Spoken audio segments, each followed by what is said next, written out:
मगर मुस्लिम वोट के लिए हम कुछ भी करने को तैयार हैं। कुछ भी मतलब कुछ भी मतलब निकाह हलाला हो उसका समर्थन करेंगे, बोल हिजाब उसका समर्थन करेंगे और वक्फ बिल उसका समर्थन करेंगे। हमें मुस्लिम वोट चाहिए। तो देखिए राजकुमार भाटी जी, आपको और तृणमूल कांग्रेस को और कांग्रेस को जो भारत के मतदाता हैं, हिंदू मतदाता है, वो कह रहे हैं देखिए आप मुस्लिम पार्टी हैं, आप बनिए। रुक, हर क्षेत्र हर राज्य में आपको खुली छूट है मुस्लिम पार्टी बनने की। आप मुस्लिम पार्टी हैं, इसलिए आपने आतिक अहमद का समर्थन किया। राजकुमार भाटी जी को बहुत चिंता है सुधांशु जी, क्योंकि इसका सीधा असर उत्तर प्रदेश में होने वाला है। अगला चुनाव सबसे बड़ा 27 का।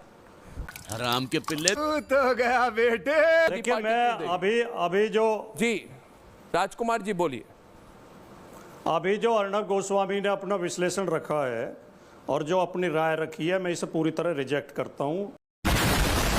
ये एक पत्रकार की राय नहीं हो सकती और मैं इस पर शर्मिंदा भी हूं। एक मुख्य चैनल का संपादक ऐसी भाषा बोल सकता है और पूरे विपक्ष को इस तरह आरोपित कर सकता है, अपमानित कर सकता है। ये भारतीय पत्रकारिता के लिए भी काला दिवस है, शर्म का विषय है, डूब मरने का विषय है। खत्म।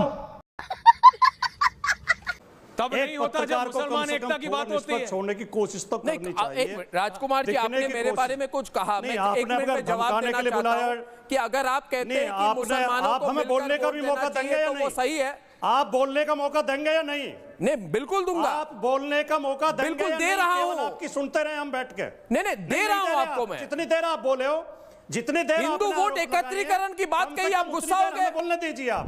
सच्चाई है, मान लीजिए। आरोप लगाए हैं, आरोप नहीं है, देर आपने आरोप नहीं है, तर्क है। उतनी देर हमें बोलने दीजिए कम से कम। हाँ बोलिए, आप बिल्कुल बोलिए। गोस्वामी जी, अर्नब जी, इस तक जी सुन रहा हूं।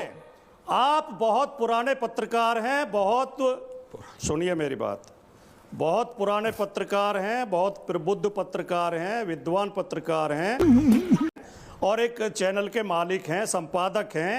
आप सारी चीजें समझते हैं। आपकी आत्मा तो कचोट रही होगी आपको कि जो भाषा आप बोल रहे हैं ये पत्रकार की भाषा नहीं होती। मैं कह रहा हूं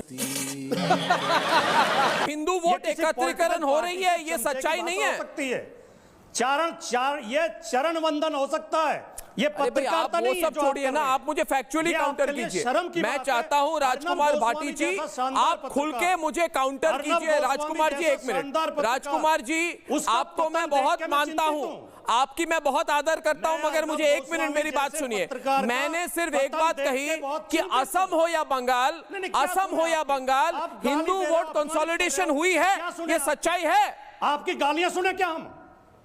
नहीं, आपकी गालियां सुने हम? नहीं, गाली कहां है? आरोप सुने क्या? आपकी अपमानजनक भाषा सुने क्या? हिंदू वोट एकत्रीकरण हुई है, इसमें अपमान हो गया आपका। पूरे विपक्ष को अपमानित कर रहे हो। इसमें अपमान हो गया। आप सच बोलने की आप में हिम्मत नहीं है। अरे भाई, बंगाल में हिंदू वोट एकत्रीकरण हुई है, कौन सी गलत बात कही मैंने? क्या किया बीजेपी ने? उसमें एक शब्द नहीं बोला आपने। किसमें? केंद्रीय गृह मंत्री वो धमकी की भाषा बोलता है, आपकी हिम्मत नहीं है। आप उसकी अभिषेक बैनर्जी फूल, ये तो धोती खोल रहा है। केंद्रीय गृह मंत्री कहता है अभिषेक बैनर्जी फूल गुंडों को उल्टा लटका के सीधा कर दूंगा।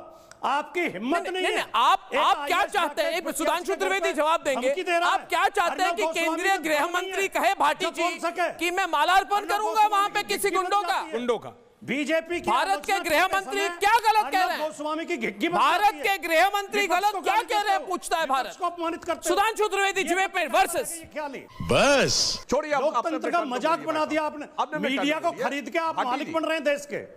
आपने केवल एक काम किया कि आपने मीडिया को खरीद लिया, मीडिया को चंगुल में कर लिया है। और छोड़िए भाटी जी, अरे कौन भौंक रहा है ये बदतमीज? आज बंगाल में कितने 100 केस ममता बनर्जी ने हमारे खिलाफ किए। मीडिया की बात कर रहे हैं आप। मेरी बात, जो मीडिया खरीदी हुई है, जो पैसे लेती है ममता सरकार से, उनके बारे में नहीं बोलेंगे आप भाटी जी? बता रहा हूँ, इस पेशे को भड़वागिरी कहते हैं। क्यों हिला डाला ना?